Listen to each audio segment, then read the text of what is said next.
I mean, while I set up, there's an easy topic. Oh, here comes Hauk as well. Good.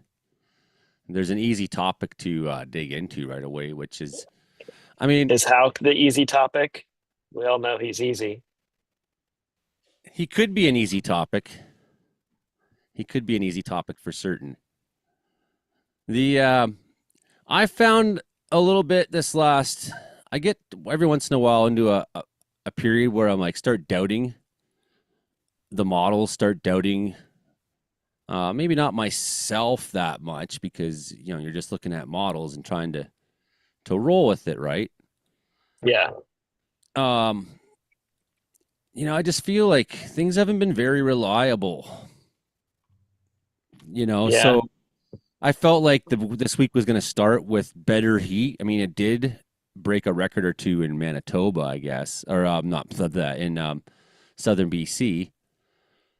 I forget Summerland or somewhere. But I mean, we just got dumped with rain. It was like 24 hours ahead of time. Suddenly, there's rain on the forecast, and like what's going on here? Like and I feel a little bit like that with Frankie was saying like heat's coming to BC, but now like I'm looking at the atmospheric river, and I understand how that can usher some warmth in too, but it just really seems a little bit all over the place. Like, Well, I think we are going to see heat in BC. Um, but for you guys, it's not going to be until like um Tuesday and Wednesday, you know. So I don't think this was ever really supposed to be an event for you guys this weekend, other than, the rain that's going to be coming to the North Coast. well, Um, some's gonna slip through. It looks like so some slipping it, through, and we might have thunderstorms on Sunday, but another good example of that would be like if I was looking out for a bunch of days ahead of Tuesday that just happened, I'd say, wow, we're expecting thunderstorms in the Caribou on Tuesday. And that, it makes total sense why. There's heat down south, there's moisture moving through in our region. Totally makes sense that would turn into thunderstorm. And then the model changes to just rain.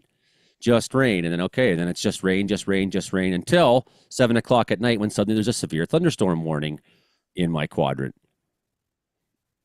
You know what I'm is that saying? is that anything new though? Because the modeling kind of has always sucked up there.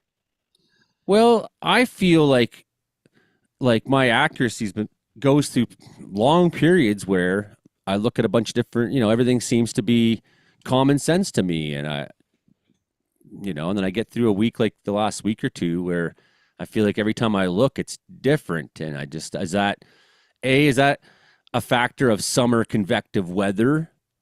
Is that a degradation of the models in general? Is there, like what's the explanation behind? And I had a period like this too, if you recall, maybe last fall or last winter, where I was just like, I'm just throwing my hands up in the air for this next week because every time I say something, everything changes. I think hmm, I think there is some level of model degradation, but just like how the models are the worst down here in the spring, this is your convective season. Our convective season's already done. The convective season is the hardest to capture, especially in terrain. Yeah, I mean there is that. I don't know. I think we are seeing a little bit of degradation, like I said, but I don't know that it's like I I don't know how much of an impact like the lack of weather data is having in this instance. We actually have a lot of those balloons going again in Alaska. And so are getting decent data out of there. Um, I think really what it comes down to is we've had this upper level high in California and Arizona and whatever for like a week now, and it's kind of the wild card because it's varying in strength. So it's just kind of making things difficult.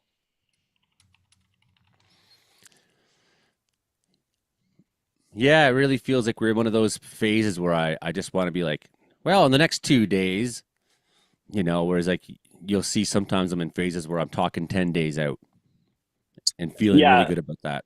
you Like, know, I guess I that's the difference in my own, I've just sort of shortened, and there's so much to talk about every day too, because there's summer and there's so much variable in what's going on weather wise that it's I really easy to just definitely talk 2 days. Like, 2 days ago, I'm like, well, it might snow in the mountains. It might this. There'll be tornadoes in the prairies. There'll be rain coming to the North Coast. It's like, man, there's fires in Manitoba. It's like there's so much to talk about. And that's the great thing is in wintertime, you end up talking 10 days out just out of lack of anything interesting to say.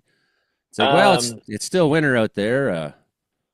I am seeing though, like it's been difficult at work to pin down what we're kind of expecting in week two. It's we've got for example, we got a cold front that's probably going to come through midweek next week, maybe second half of the week next week, and but after that, it's anybody's guess. So that's going to bring cooling until like through the next weekend for PJM. But I have no clue what's going to happen after that. And you're right, in the winter, this does seem a little bit easier. Brandon Hauk, have you been experiencing this at all? You probably only look in the next 15 minutes when you're going to go get Tim Hortons. Oh, oh, oh.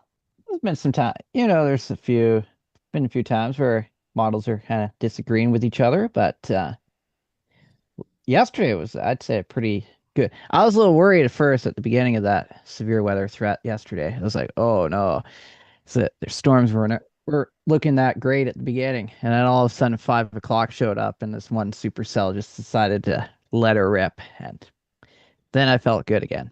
Oh yeah. I feel like the short term modeling's fine. Like, Oh yeah. when I say this is going to happen tomorrow, like, yeah, that's what's going to happen tomorrow. I've been So like, having a lot of fun with the Euro AI FS um ensemble just dropped last week. Or no, it dropped while I was in the hospital, so 2 weeks ago. And I've been having a lot of fun with that. Ooh, a tornado there west of Killarney. yeah, it's expired now a while ago. For some reason, my radar scope always. Yeah, most radar scopes do that. They don't take the box off Oh, for a interesting. while. So That's mostly on the Canadian side. Yeah. this is that guy there, right? Yeah. Yeah, that checks out. I still got a little rotation to it there, It Oh yeah. does but it's not too robust. somewhere in there.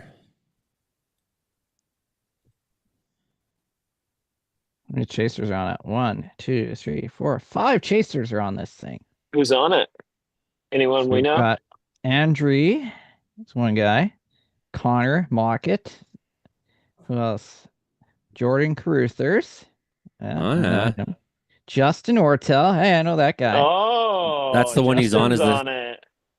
Dustin Freeman. So those are the five that are on it. Yeah.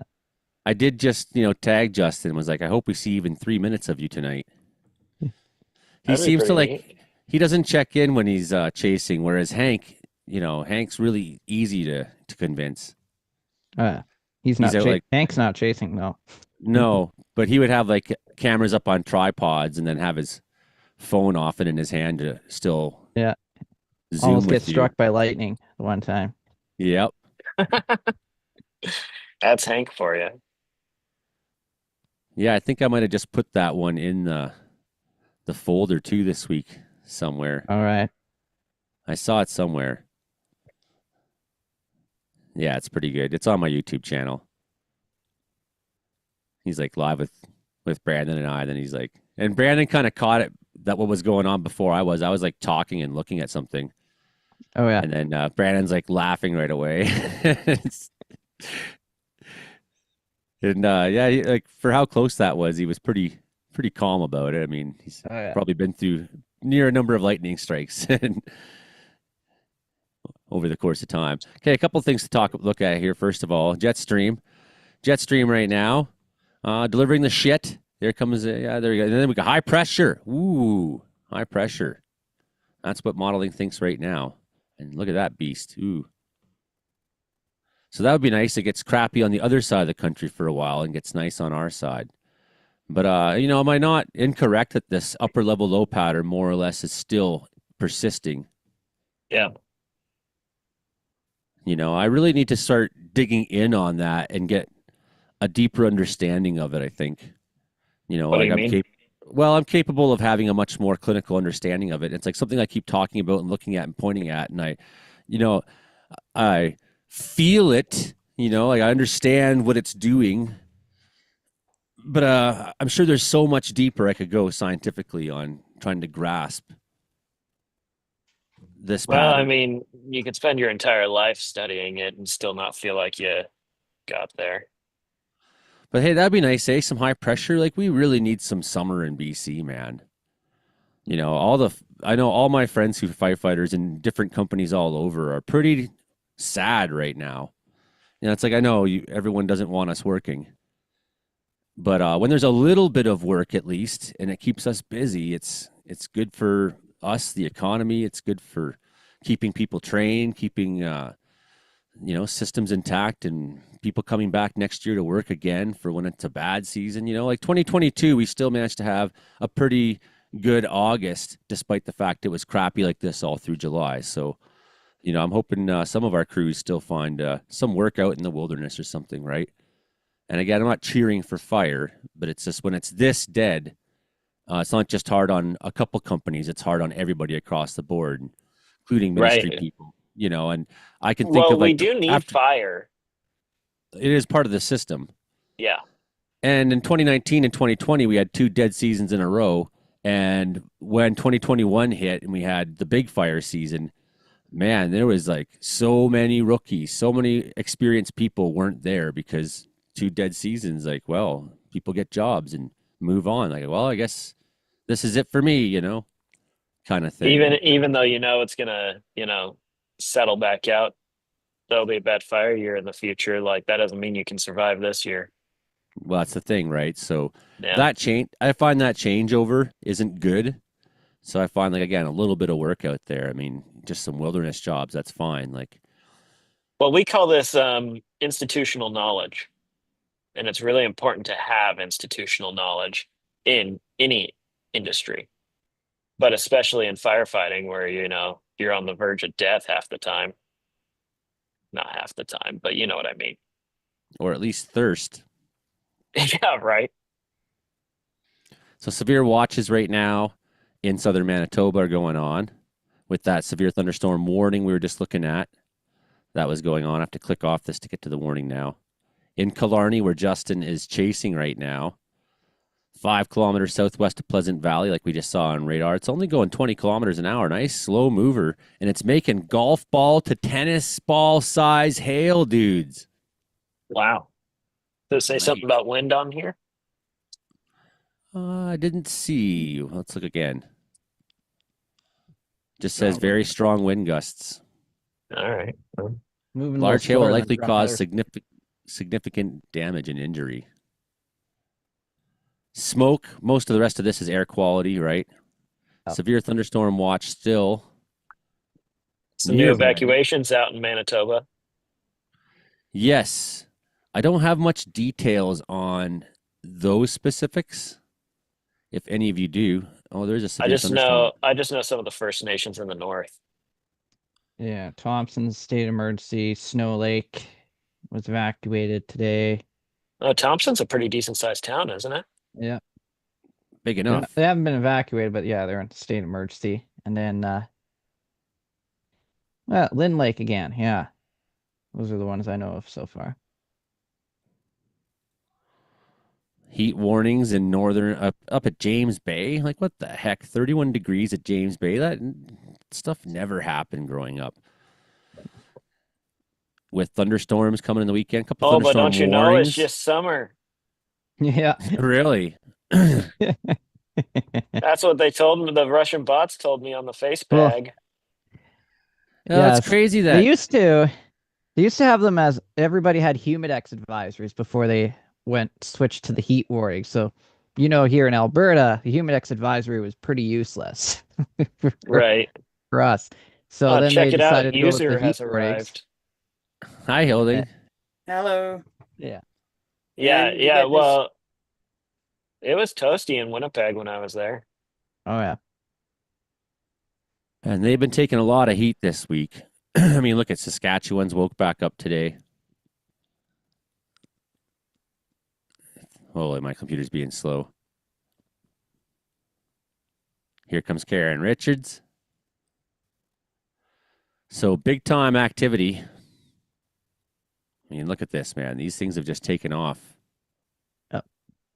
That's just the last 24 hours. Yep. Every dot on here is only activity from the last 24 hours. We could go back a week and look at that, but we want to see what's going on right now.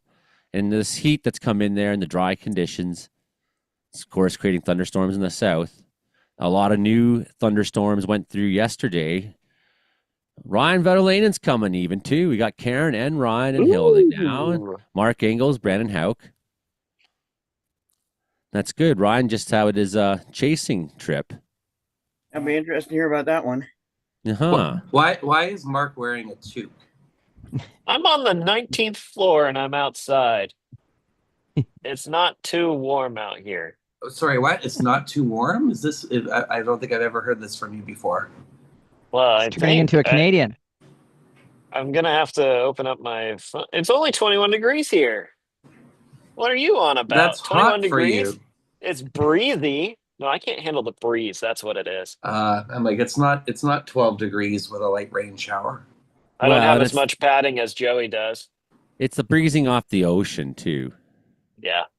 Mm-hmm. Yeah, coming in straight up the Strait of Juan de Fuca. Yeah. Like I'm all about being 800 kilometers from giant water like that. I like it and I know how to deal with it. So you're back on the coastal side there, Ryan. I am 8,000 kilometers later in 7 days. So you went as far east as Winnipeg, but couldn't be bothered to do the extra 2 hours to come visit me in Minnesota. No, because there were storms that attracted us back to North Dakota, which gave us, I think, one of my most amazing pictures of the trip. So I get it. Oh, good. You got I new can go to. pictures share. You're in White Rock, and I don't make it there.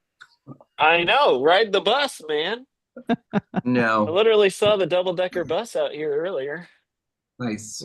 Right on the top. Get the view of the bay. I was hoping Justin would be available tonight to talk fires in Manitoba, but no go. He's chasing a storm right now. That was tornado warned about an hour ago or something. We just missed each other out on the road too. We were like probably minutes from each other, but so goes chasing. Yeah, I can't wait to see some of your photos. Yeah, I'll have to go and look at my favorites here and make sure that I've got everything here. I've got everything else. Oh my goodness, I got so many photos. I haven't gone through them all yet. This is interesting to see some of the indices for the northwest of Prince George picking up. Man, we've been taking a lot of rain in this sector. Well, I think Lots. that's going to tick down this weekend. You know, that atmospheric river is aimed pretty much at Prince Rupert. So it's going to Prince George. And I mean, obviously, the further west you get, like over towards Hilding there, you're going to get a little bit less moisture. But I mean, Vanderhoof's going to get maybe 10 millimeters. And it's not super hot up there. Even during next week's heat wave, it's not super hot up there. So I think it'll be pretty beneficial if you don't like fire.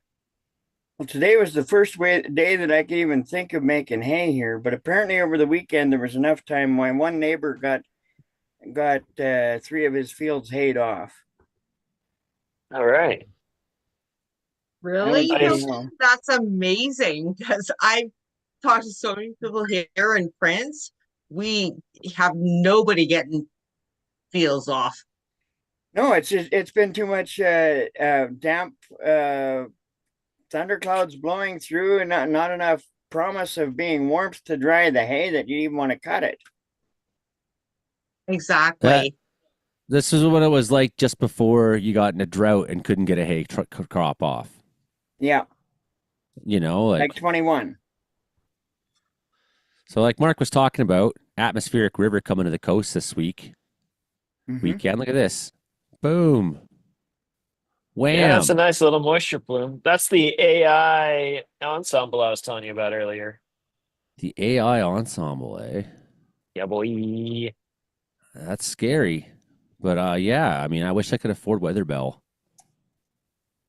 Yeah, well, work pays for it for me. I know, I know. And I had like a viewer who was like, "How much for it?" And I was like, "No, you don't understand." You know, because people are very generous, right? Like I've had a number of people stop by the house this last couple of days and give me care package and little donations, and a lot of people contribute. New members on the Patreon, new channel members here, people giving super donations. So it's been really heartwarming to see that. Um, And you said Facebook but you finally know, it's started like paying what you? that finally when they seen the cost of Weather Bell, I don't know, it's like $600 a year or something crazy. Or Mhm. Yeah, it's pretty ridiculous for what it is. what did you say, But Hilden? they have Well, you said that you were finally getting paid for your Facebook stuff too? Yeah, that started. Adam Skinner nice. there, he talked. We were talking because I'll sometimes just make mashups of a couple videos I see or whatever, and so he's just asking me about like um, if you get flagged for stealing content like that or whatever. And I was like, well, on Facebook, I don't feel so bad about it. On YouTube, I'm making money off it if I'm stealing people's videos. But I also said, like, if someone was like showing a clip from one of my videos and crediting me, I'd be really stoked on that. And if they're showing my video and making it look like they were chasing it or filming it, I would be very angry, right? So we're just talking about that, and I was like, but haven't been paid by Facebook ever yet. And then as we're talking, I went and looked at that thing, or whatever in your professional mode, and it didn't say zero. Oh, All right. I was like, okay. I mean, I think I'm gonna get $100 or something like that in a couple weeks' time. It says, but I mean, that's I've not been doing everything I could on Facebook because like I post videos directly to YouTube. Well, now if I know that views in both places can get me some ad revenue, which I And it's desperately worth it. need, yeah, then hey, put it in both places. Why not? Yeah. I Right? haven't figured that out, but I think I have to have 10,000 followers on the weather page to be eligible, and I currently have like yeah. 8,000. Is that the Yeah. case, Brandon? Yeah, I'd say. That is correct. I looked it up myself. Yep. For like a 10,000. proper page, but not for an individual. Right, right. Oh yeah. So like, yeah, your page has to have 10,000. So that's what I was going off of too, right? And I was just like, well, I think you have to have 10,000, Adam. He's like, no, no. And thank you, Adam Skinner, Instant Weather, for because I think I looked about 5 weeks ago and it said, it was all zeros, and I was like, this sucks. And they I, finally stopped burying me on Facebook. I've had some stuff go kind of Yeah. half viral lately, and so yeah, yeah, whatever. I guess so I'm you not the got criminal into they content thought. Pardon me, Brandon? monetization. Yes. That's the one. Yeah. That's the one I'm on too. Yeah. Hey, Mark, Yeah. really concerning me is that you have a toque on This is the second time it's been the mentioned. coast, Hey, you're late to the show. and where I am sitting here in Prince George, we have had nothing but monsoons. Today's like nice weather, and I'm like in a tank top. It Concerns snowed in me. Banff today. I know. That's However, awesome. Mark is concerning me. Well, I'm on the 19th floor. It's breezy up here, and it's only 21 degrees, and I'm in the shade. I'm a little chilly.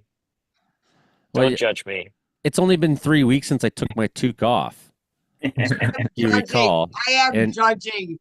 in I had a September, I'll put it stroke back 2 weeks on. ago. I had a stroke 2 weeks ago. You can't judge me. No, I am judging.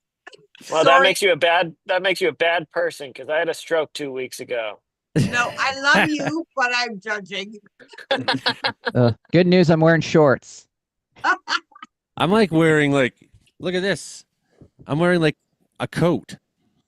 Yeah, I saw that. That looks I've been nice. I've been making a fire in my wood stove almost every night. Last night I didn't, but every day I have at some point. Like, at least put something in there, let it burn off, just to get the temperature in this place warm enough to enjoy the rest of the afternoon or day or whatever. Yeah, I have my windows opened. Nice breeze blowing through here. It's Pretty I nice. wore shorts on my walk earlier, but I was out in the sun. Is this a possible breakdown of our upper level low pattern if that high takes over, at least temporarily, or for the rest of the summer, maybe, hopefully? Well, I There's think you one, should but it's be looking at the 500 for that, because the 500 is what's going to drive all of whatever gets broken down. And my experience is, and this is probably, you've probably noticed this too, that when you got a big high like that in place, the model is really aggressive in breaking it down. Like, seems like it's always like too aggressive to break down a high. So I think we are going to break down this upper level low pattern with the upper level high in California. And then I think we're going to hold on to it for a while. The model does try to send in some more moisture toward the end of next week, but and I think that seems reasonable for areas north of Quesnel. But I just don't know about like down here, especially, or Portland or something. I mean, this looks better at least. I mean, that's pretty rainy, but that's pretty wet and crappy. That's pretty. That's what And she this will all said. change. Frankie's here. Is it already 7? Yes. Holy canoli. Get Where your does the file time up. go? Okay, yeah. I'm going to get myself ready here. Yeah, Where does so the time go? I haven't even Ryan looked is a at. guest. Yeah, Ryan's here. I'm We got a lot here. of people here Ryan's tonight, guest. Frankie. On Joey Only Show. How you doing tonight, Frank? I'm doing great. There's a surprise guest. Yeah.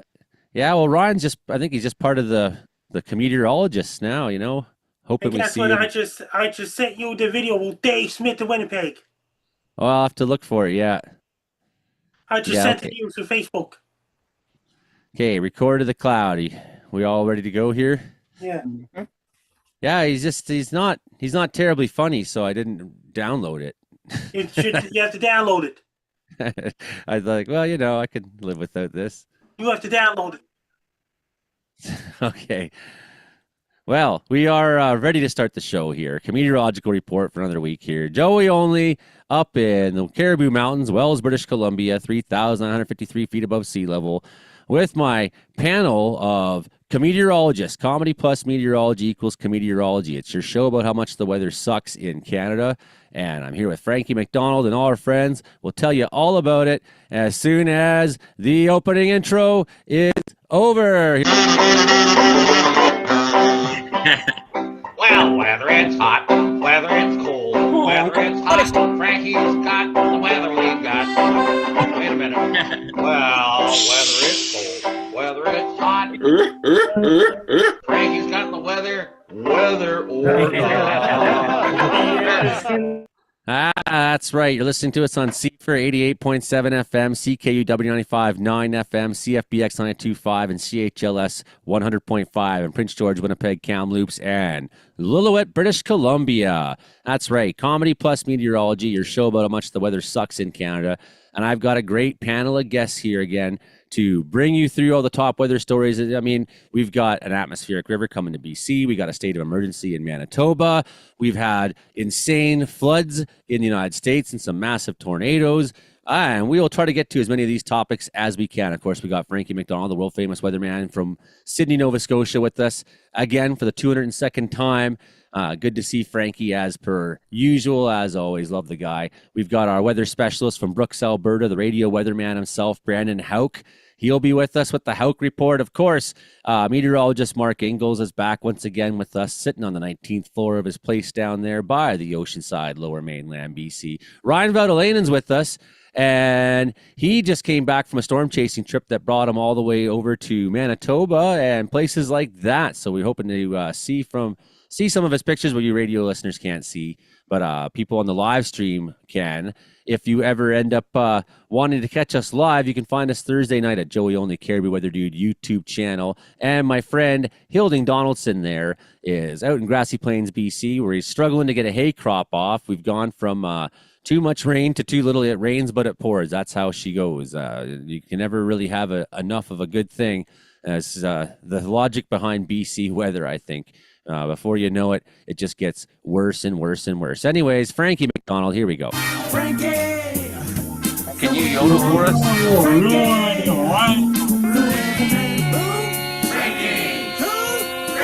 Who has the worst weather in the world, Frankie? Ladies and gentlemen, Frankie! Frank McDonald, how you doing so far, bud? I'm doing great so far. Weather all across the eastern United States is going to bring lots of humid weather next week in the entire eastern United States. It's going to get cooler, comfortable weather Tuesday and Wednesday. Start off with extremely humid weather. Then it's going to cool down with on Wednesday coming up in North Dakota, USA. It's going to turn really hot and humid in Vancouver, BC, interior British Columbia. Then got cold air heading for Wisconsin. Then got comfortable cooler air heading through South Dakota and Nebraska and Kansas. Yeah. What about them floods, Frankie? It's really bad down Texas. Volcano erupted in Japan and volcano erupted in Indonesia too. Oh, that's right. And Mount Rainier's had lots of small micro earthquakes. Supposed So to get nothing... light rain in Sydney, Nova Scotia on Friday. Then we got lots of rain and thunderstorms in Maine, USA, Montreal, Quebec, home of the Base Guy show. And things like this. It's really humid up in Toronto. And Jason Marshall, we don't have Cookie's hometown, Dayton, Ohio. There's a lot of showers and thunderstorms going on right now.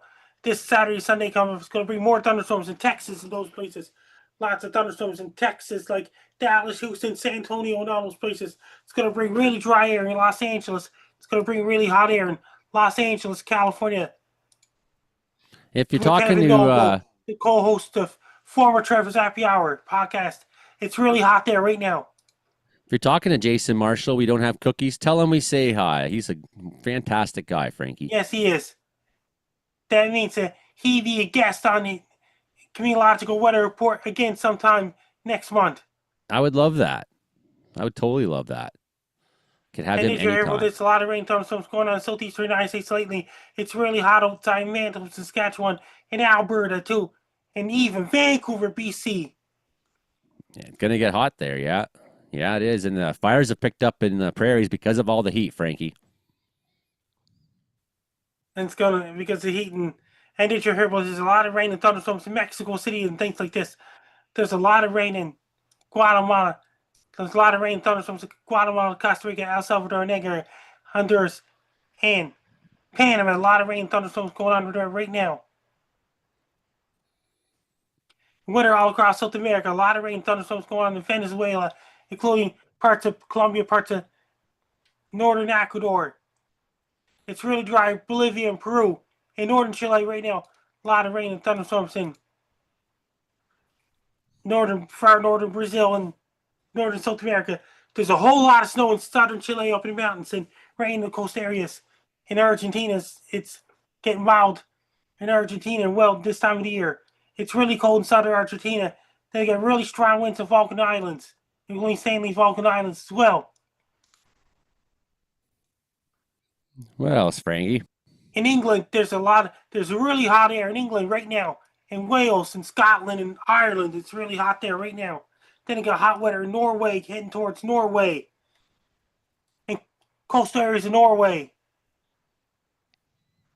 It's extremely hot in Spain and Turkey and Portugal. And it's heading towards France and all those places. A lot of rain thunderstorms going on in Croatia, Bosnia, and all those places in Denmark, Netherlands, Germany, Poland, Belarus, and it's really hot in Moscow, Russia, Grozny, Russia, Sochi, Russia, and all those places.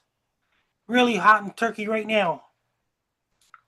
In the Western Pacific, a lot of rain and thunderstorms going on in southern China right now. There's a lot of rain in southern Japan right now. It's going to hit Tokyo next week. There's a lot of rain and thunderstorms in Okinawa, Japan. A lot of rain and thunderstorms in Philippines, Colombia, Indonesia, Malaysia, Singapore.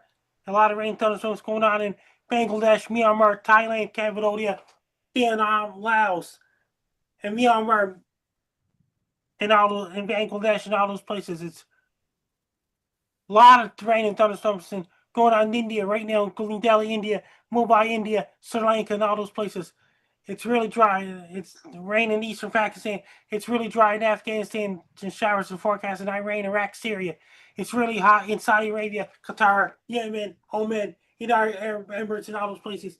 It's a lot of rain and thunderstorms going on in eastern Sudan right now and parts of Ethiopia. Lots of rain there right now. A lot of rain and thunderstorms coming off because of Africa. Lots of rain thunderstorms again in Nigeria and those places right now.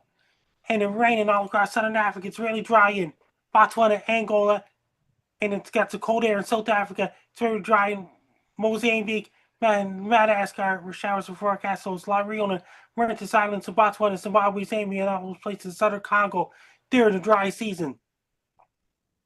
And weather all across Australia. Then you got some rain heading towards Perth, Australia, Friday and Saturday coming up. Then Sydney, Australia gets some more cold air next week as well in Sydney, NSW, Australia. Then they got cold air heading for New South Wales, Australia. It's really hot in northern Australia and humid there right now. In Southwest Pacific, there's a big storm in, huge storm heading towards New Zealand, like Auckland, New Zealand, New Plymouth, Hawke's Bay, Napier, Hamilton, Gisborne, Wellington, New Zealand, Nelson, New Zealand, Granville, New Zealand, and got rain in Christchurch, New Zealand, Dunedin, New Zealand, and even if Cargill, New Zealand, it got cold air fights back, it's going to rain snow up in the mountains in New Zealand, powerful winds in New Zealand as of right now. It's Southern Hemisphere winter right now. I like to introduce to a new guy, a new fan of mine. His name is Dave Smith. Yeah. Introducing Dave Smith of Winnipeg, Manitoba. I got Dave Smith coming from Winnipeg, Manitoba. Frankie's I'd like to introduce Dave gonna Smith. put it on. Yeah. So while Frankie sets that up, I'll let everybody on the panel here think about questions they'll have for Frankie. And I'm just showing Dave Smith of Winnipeg, Manitoba. You got all the videos. Oh, you want me to get it there, eh? Yes. Oh, okay. I'll see if I can find it here. I just sent it to your Facebook Messenger. I know, but I didn't download it before because yeah. While you work on that, I do have a question for Frankie. And wait a minute, let's show video Dave Smith first. I'm getting it, Frankie, but it's got to take a minute to download. Ask your question, Mark. Frankie, do you play video games? I play some of it once in a while. And guess what? I do weather reports all across the world. That's right. What's your favorite video game right now? I like the law quite a bit. All right. Any specific one? Like No, Mario Party? I play Mario Kart and things like this once. Nice. Awesome. All right. And what about Dave Smith videos? Okay, downloading.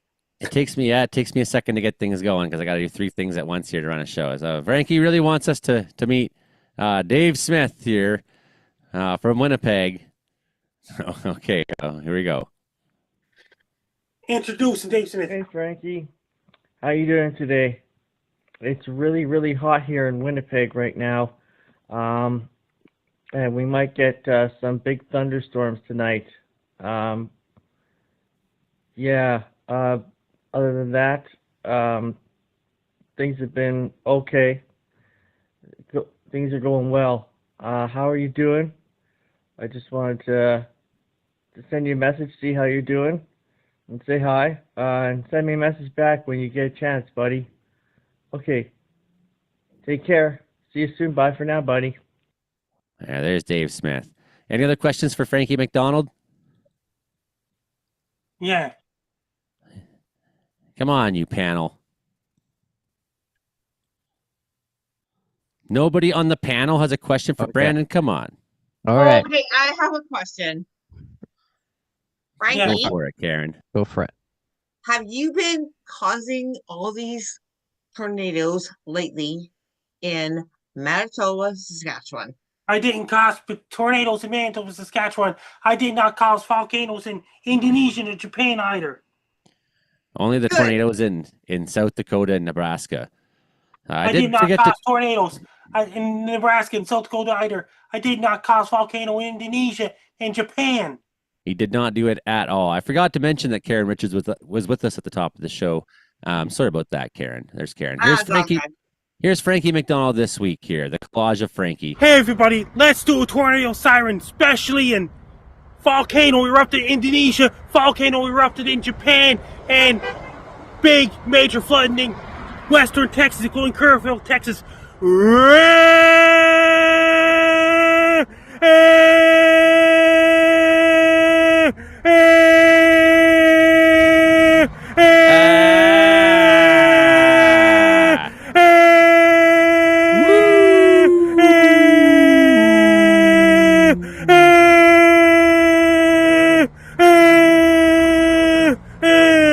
Frank down. Hey everybody, I'm showing you the Mayflower Wall. Hey everybody in the whole world, people out west and things like this, up north. I'm showing you the Mayflower Wall right now. I'm showing every one of you guys the Mayflower Wall all over the world. Different countries, different nations, different cities.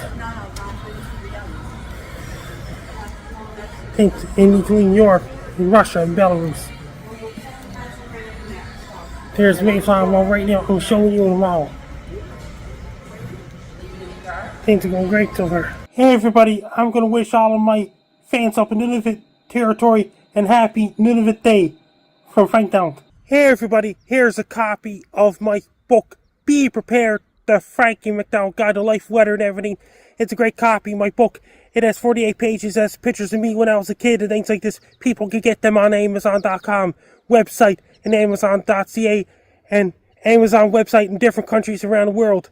And I got a copy of my book, Be Prepared. It has 48 pages. It has pictures of me when I was a kid. It has an autobiography about me. It has pictures of me when I was a little kid. And I'm holding a copy of my book in my hand right now. It's a great book. Be Prepared, Frank Down Guide to Life, Weather and Everything. It's a great book. It has 48 pages. It has lots of pictures of myself and pictures of myself when I was a kid and weather facts, things like this. And my book will be translated to other languages possible. And one day, a copy of my book will be translated to all different languages around the world. It's a great book. I'd like to introduce some of my fans down the States in England and Poland.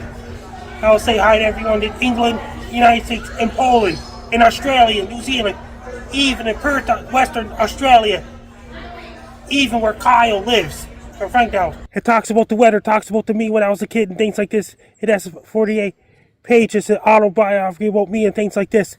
A copy of my book could be in libraries in Antarctica too, as well, in any other countries around the world. And copy of my book. Happy birthday to you. Happy birthday to you. Happy birthday, dear 249th birthday, America. Happy birthday to you. Will be translated to all other foreign languages one day. It's a great book. Hey Joe, congratulations on your wedding. I hope you had a great wedding from Frank Down. Give it a look at it and give it a read if you want to from Frank Down. There we go. It is a good book, Frank McDowell, The Life. And Joe Stover is coming to Sydney, Nova Scotia in the end of August. He's going to come see you, isn't he? It's his honeymoon. He wants to go see Frankie for his honeymoon. Any last questions for Frankie before we pop on over to Brandon Hauk? I'm just going to comment that my partner came out of the other room going, "What's the emergency?" I could hear the tornado siren. He's wondering what was going on. So he's like, "Oh my God, you're on the phone. You're on the show with Frankie." I'm like, "Yes." Fooled you, buddy. Okay, Brandon Hauk report time now. The Brandon Hauk Report. Oh, hi. This is the Brandon Hauk Report. Brought to you by Smoking Good Barbecue. That's right. Smoking good barbecue. Smoking good, Brandon Hauk there. Smoking. Tell us things, Brandon. Tell us stuff. Oh, yes. So, yes, you're probably wondering where I was last week. Well, we had a storm in the backyard last week, so I could not ignore it. So I had to chase it around, and then there's no cell service where I was. So anyways, I couldn't jump on the show during the storm last week, but that's okay. So I got on after the storm passed. And yeah, we got a bit of you. That was nice. Oh, yeah. Showed you some pictures of that nice little supercell that rolled by to the north there. Nice, very nice little supercell. Lots of structure on that thing. So that was last Thursday. And then this week, we cranked up the heat big time here in southern Alberta with temperatures pushing 33 degrees last couple of days. Humidex felt like 35. So absolutely lovely. I like the heat. So I was not complaining. No way. Today, although yesterday ended up turning into quite an active day, we saw some supercells popping up off the foothills there. We had actually at first we were looking at storms moving off, and they weren't looking too impressive at first. And I was starting to get a little, oh no, they're not going to be materializing as I was hoping. And then all of a sudden, a big old supercell decided to get going there at about Acme, and then rolled its way into Carbon and in Drumheller yesterday. We did some emergency carts on that thing. for our radio stations in Drum, and that was that was a wild little go there with the golf ball, the tennis ball size hail yesterday, especially outside of Carbon. And we also had damaging winds, I'd say pushing 120 kilometers an hour along with the hail. So there was definitely some damage to sidings, trees getting torn apart there, and power lines getting knocked down in the Carbon area yesterday. And then there was also some damage to some crops as well. And yeah, that was quite the storm in Carbon. And then the storm itself rolled in the Drumheller. Drumheller kind of missed the worst part of it, stayed just to the south of the town site there into the Horseshoe Valley there. And then it rolled its way. It was moving at 80 clicks an hour yesterday. And then the storm moved its way towards the Highway 36 corridor before it fizzled out. And then secondary supercell right behind that didn't have as much oomph to it compared to the first storm. That storm rolled through Carstairs, kind of followed the same path. Nice little shelf cloud on that thing. Also produced a bit of hail as well. Lots of lightning, strong winds. And then that storm fizzled off as well. I actually did get a glimpse of the supercells that passed just to the north of us at the Red Deer River, the wall cloud, nice wall cloud on that first initial supercell there. And then a few more other cells popping up outside of the limits there, but looks like they fizzled out yesterday evening. Now, as we go into today was a interesting day. We have actually as of 8:19. That was a tornado warning, now lifted for the Crystal City area, but back to severe thunderstorm warning. And that storm nickeled a ping pong ball size hail. That's in southern Manitoba. So the severe weather threat definitely moved off to the eastern prairies. We were on the Winnipeg station earlier today. We were talking about those storms moving into the city limits before midnight tonight. So it's going to get a little on the wild side over there. We had funnel cloud get spotted in Saskatchewan today, and a couple of strong thunderstorms southeastern Alberta, southern Saskatchewan as well. I think one storm just south of Swift Current. I know one storm near Swift Current last night produced golf ball size hail overnight last night, and that storm traveled just south of Regina at about 4 o'clock this morning there. And then we had another round of severe thunderstorms, I'd say just southwest of Swift Current, that produced some strong damaging winds earlier today, kind of a bit of a microburst there. So that's what I saw on the social media side of things on that side. And then we had the showers blasting through Alberta today, and it was cold enough. Higher elevations at Sunshine Village got a little blast of snow earlier today, so they picked up a couple centimeters of snow in the higher terrain. That's mostly higher terrain. Lower terrain, it was a cold rain. Miserable day to be at the Stampede with temperatures at 8 degrees this afternoon with a cold rain and a north wind. Oh boy. But people still toughed it out and went to the grounds today by the looks of things there. And then that blast of rain moved to the south. And then I would say it wasn't a very strong thunderstorm, but it got severe warned a couple hours ago. That storm just fizzled off before it got to Calgary. But looks like there's some hail, gusty winds with that cell. Now, looking ahead into the longer range forecast here, as we get into the long range forecast, we're going to see the heat come back by tomorrow. So after a cool day today, temperatures low 20s, we kind of dropped off to the teens this afternoon, and then we're bouncing back up again, and then we'll see our temperatures recover nicely for tomorrow, mid to high 20s by tomorrow afternoon. Plenty of sunshine here in southern Alberta, which will be the 11th of July. And then as we go through the weekend, we'll probably get back to near 30 degrees for Saturday, plenty of sun. And then the next weather scenario starts to move in Sunday, and we are looking at potential for thunderstorms for the BC interior extending into southern Alberta. So there could be another shot of possibly maybe a few severe thunderstorms. Got the northeasterly flow kind of nudging in there. So we'll have to watch that scenario very closely late day Sunday. So Sunday's still going to be hot, but then it all changes by Monday as this easterly upslope flow really starts to kick in. Low pressure in Montana. We've seen this scenario before.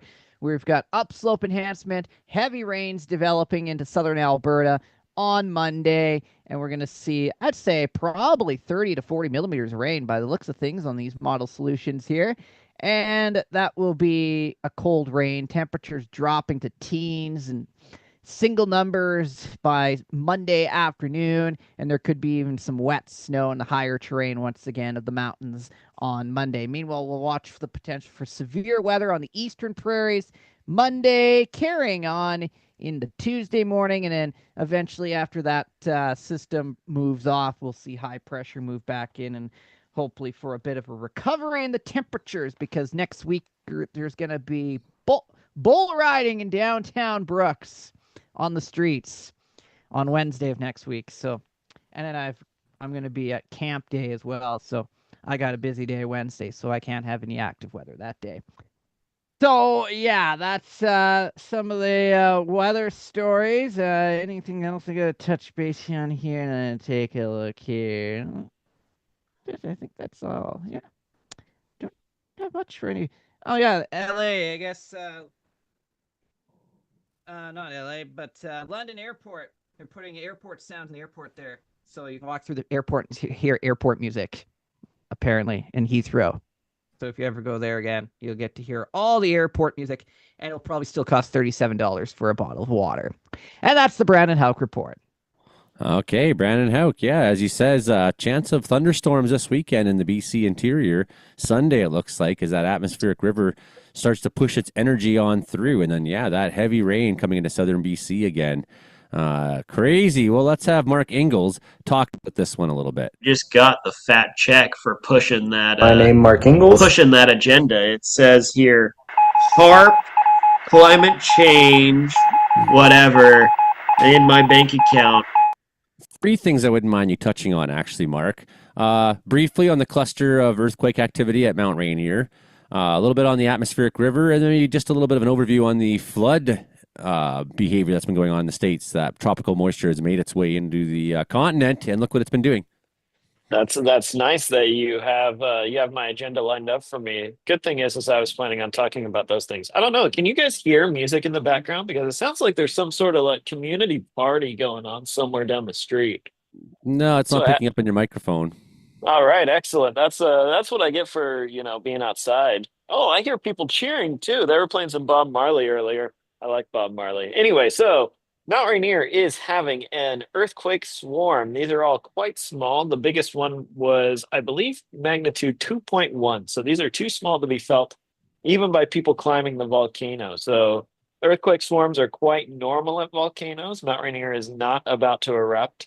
There's been something like 300 earthquakes located. This is probably the largest earthquake swarm so far since 2000. But again, this is normal. In fact, the Cascades Volcano Observatory tells us that this is likely being caused by water and other fluids moving around along already existing fault lines rather than magma moving around under the volcano. They've got sensors to see if the ground is like moving up or down, and that's not happening. And none of the other stuff that they watch for is really happening. So this is a benign event. Obviously, when you're in the mountains and you're on a volcano, there are hazards for that rock. These volcanoes are just piles of rubble, basically. So the biggest risk is actually a rock fall or a lahar, which is a mud flow coming off the volcano. And those can both happen without an eruption. One happened on Mount Adams in Washington in the late 90s. So nothing big going on. It's interesting. It's cool for people into geology. I am a geologist, not a good one, but it is interesting in general. Moving on to the atmospheric river. So I'm actually going to start us off in California, where high pressure is developed. Well, high pressure exists already. There's been an upper level high centered near the Four Corners for most of this week now, and it's kind of retrograded, which means it's gone west a little bit. And it's going to strengthen along the California coast. What that's doing is sending the storm track. It's narrowing the storm track a bit and sending it straight into Prince Rupert. So this will actually be a Category 3 atmospheric river. That's described as being, there being some hazardous events related to this, but mostly partially beneficial as well. I think in this time of year, it's mostly beneficial. We've probably melted a lot of the snow by now. So I don't see flooding as a huge risk. Obviously, landslides are always a possibility.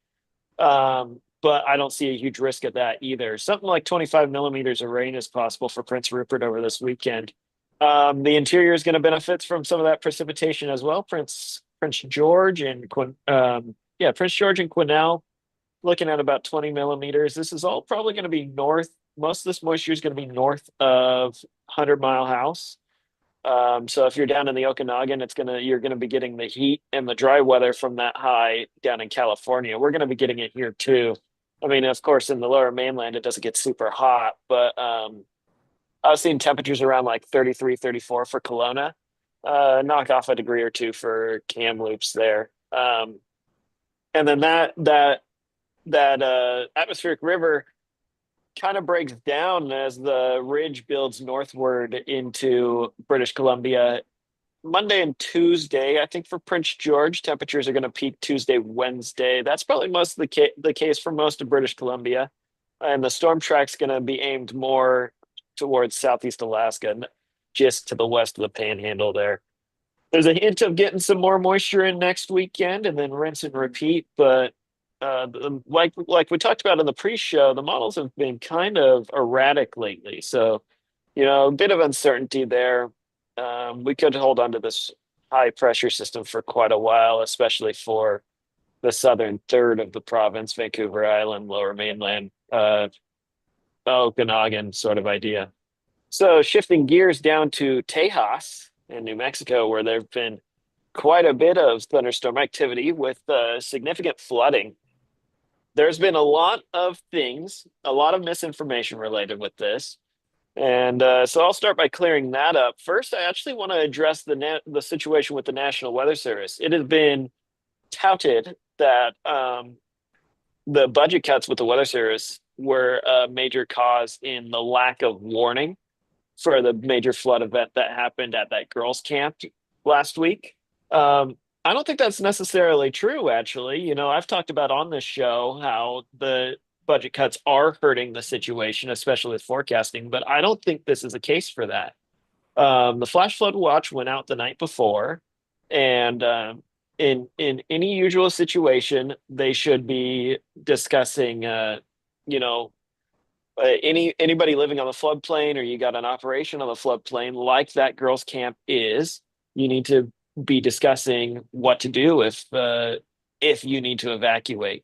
I'm not going to sit here and point fingers because I don't know the situation perfectly, but the watch went out the night before, and they did have lead time before the major flood began.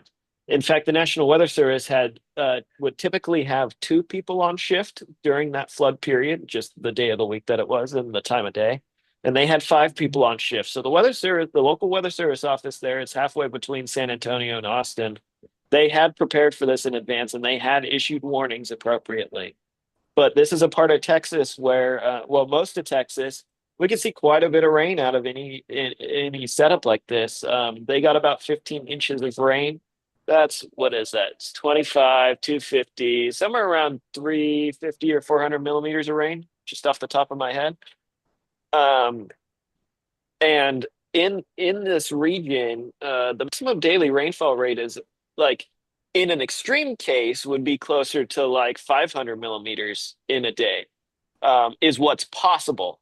I don't know that that's happened in that area, but just given the amount of moisture that's there, proximity to the Gulf of Mexico, stuff like that.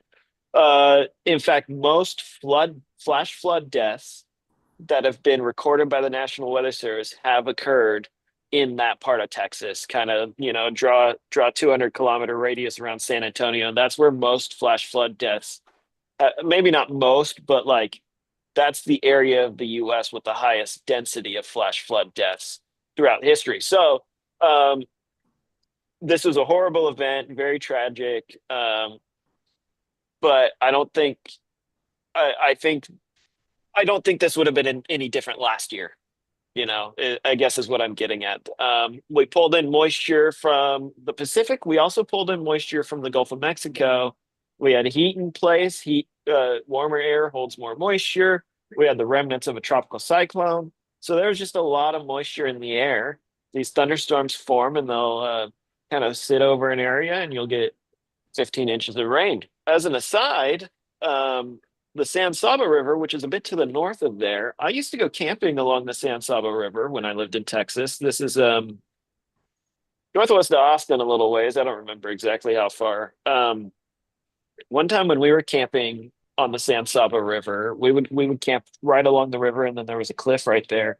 We had several days of thunderstorms, and I think I may have been in middle school at the time, but the thunderstorm, I was listening to the weather radio, and they hadn't issued a warning actually, but I'd heard how much rain had fallen upstream of us on the weather radio, and I had heard the forecast for more thunderstorms, and so I told my dad. I was in Boy Scouts, and my dad was the scoutmaster, and so I told him, I think we should probably leave early. We were there for a week, and this was a day early that we were going to leave, and so my dad trusted me and was like, okay.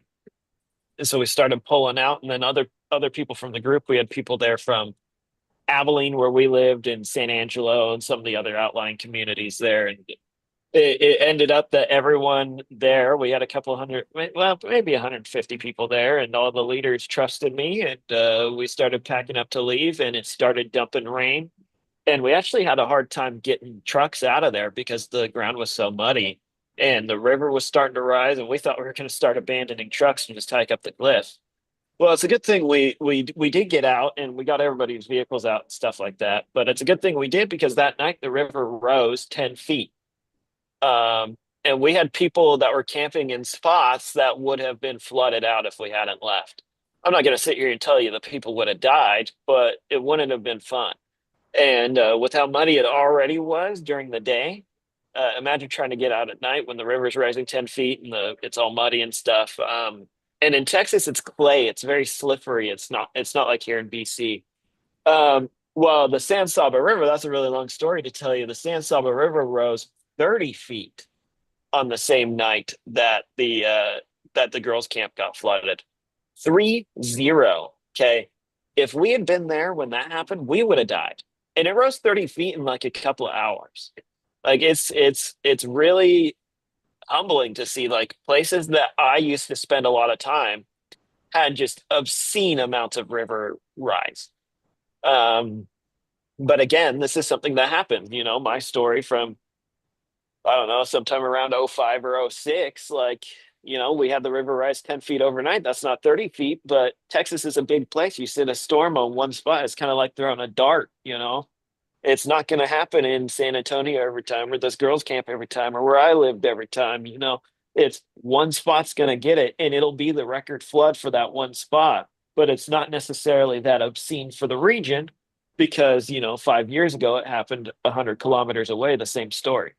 This is just a story of when you need to know the hazards around you. If you live on a floodplain, you should have a plan to evacuate in a flood, and you need to be paying attention to those relevant warnings. It's the same thing we say about fire all the time, and hurricanes in the Gulf Coast and stuff like that.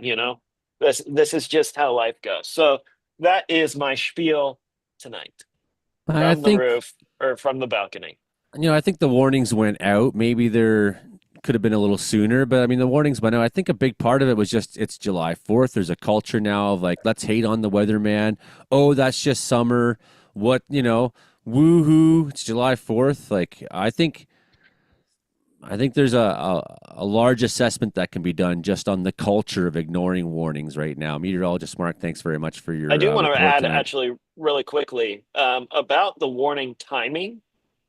These storms are such that, like, we know that there's a risk for them. So they painted a flash flood watch across their entire area, which covers, several hundreds, there are several thousand square kilometers. But this is a situation where we know that there's a risk for one or two of these thunderstorms to pop up and produce 15 inches of rain in a couple of hours. But we don't know where exactly it's going to happen until these storms actually form. I deal with this sort of thing at work all the time, just at a much less extreme scale. We know these Yeah, I storms get you. will form, but we don't know until they form. And it's almost too late already. That's why you need to pay attention to the watches, not just the warnings. Yeah, for sure. And that's the thing. It's like, where does the first nug dig in and pop up, and then it all grows Yep. from there. Okay, well, Yep. I want to talk to Ryan. Thank you very much, Mark. Great Yes, have a report. good night, everyone. Yeah, you're a beauty, man. Thank you. I want to talk to Ryan because he was just in Manitoba. And before we do, I think we should just mention that there's a state of emergency that's going on in Manitoba right now. This here is the Garden Hill fire, wildfire emergency there. Wildfire, mandatory evacuation, wildfire emergency in Snow Lake here, this red guy. Plus all these ones, Marcel, not safe to return for Marcel Combe First Nation, not safe to return for the town of Lynn Lake. Mandatory evacuation for Split Lake. As well as Nopaming. I mean, this goes on and on, right? Wallace Lake, a mandatory evacuation as well for Atikaki, Matthias, Colombe, Cree Nation, Mantario. I like that one, eh? Mantario. It's like Ontario, Manitoba, Mantario. Burge Lake as well. Leaf Rapids, mandatory evacuation is going on there. And Pipin, Pewin, Cree Nation as well. Plus a whole bunch of wildfires that are concerning right now. I mean, a lot of this just came up in the last few days because of the heat. When you were in Manitoba, it was a little bit of a different situation weather-wise. Ryan Vaudelainen. It was hot in southern Manitoba while we were there. We were getting temperatures in the low 30s. But yes, we had a system coming through, which, well, let's start off, I guess, go a little bit farther back. I left on Canada Day. I worked the whole day. And I had a friend join me. Mark Ingalls would be familiar with Matthew Thab. He's a future meteorologist. He's just starting at the University of Washington in this fall to become a meteorologist. And so I took him on his first. I was already out in Texas in May, and I can't not chase the prairies. Being Canadian, I must do it. So I brought him with me to do his first storm chase. So we made our way up through Jasper and then all the way along the Yellowhead into Manitoba. Found him his first tornado on my first day. Everybody's like, every time you show up, Ryan, they end up with a tornado. Nothing happened the past 2 days, in which I thought I was going to be very disappointed that I had to leave 2 days ago. But yeah, southern Manitoba, that was quite a crazy storm that came through southeast Saskatchewan into southwest Manitoba. We thought, oh, it was so close a couple of times that producing a tornado just near Redverse, Saskatchewan. I'm always trying to remember my geography about the cities that we were in, but an epic lightning show. I'm not even sure how many lightning strikes that mesoscale convective system produced, but it was nonstop lightning and thunder, which is something that I haven't seen very much of on the prairies. It was more of a kind of something that I would see in Florida, and it felt like I was on a Florida type storm. And we got this beautiful sunset with lightning bolts coming down everywhere. And just when I thought we weren't going to be able to outdo what we had done with a tornado the first day, this beautiful sculpted supercell with lightning. As we got into Brandon that night, because we had to get gas, unfortunately, we had to stop chasing the storm at 1 o'clock in the morning, because Brandon was the only place with gas. As that supercell was moving out, we had a giant anvil with lightning, and then when the aurora showed up, which was crazy, I was like, oh my goodness. So we've got an aurora happening to our north. We have a thunderstorm happening to our southwest, or to our southeast rather, and then to our southwest, the moon was this blood red color because there was some smoke coming down from some of the fires as well. So that was quite the scene. Of course, then after that, we went, because it was July 4th, I had to make sure I got Matthew down into Minnesota and North Dakota, and got another. We didn't think anything was going to happen, and what we were trying to chase kind of blew past us, and we turned back, and there was this beautiful supercell again behind us. So we had quite the weather over several days. We were gone for 7 days and put on 8,500 kilometers. So it was getting up at 6 o'clock in the morning, being out in the car by 7:30, and we were on the road until typically 1 in the morning. I think one of our latest nights was 2:30 in the morning, and our earliest was midnight. That's crazy. Yeah, that's a lot of driving. It was a lot of driving, but it was worth it every single day. Unfortunately, I missed Brandon when we drove through Brooks, but next time I promise I'll stop. Awesome. Yeah, that's a great. So tell us about the Nader then.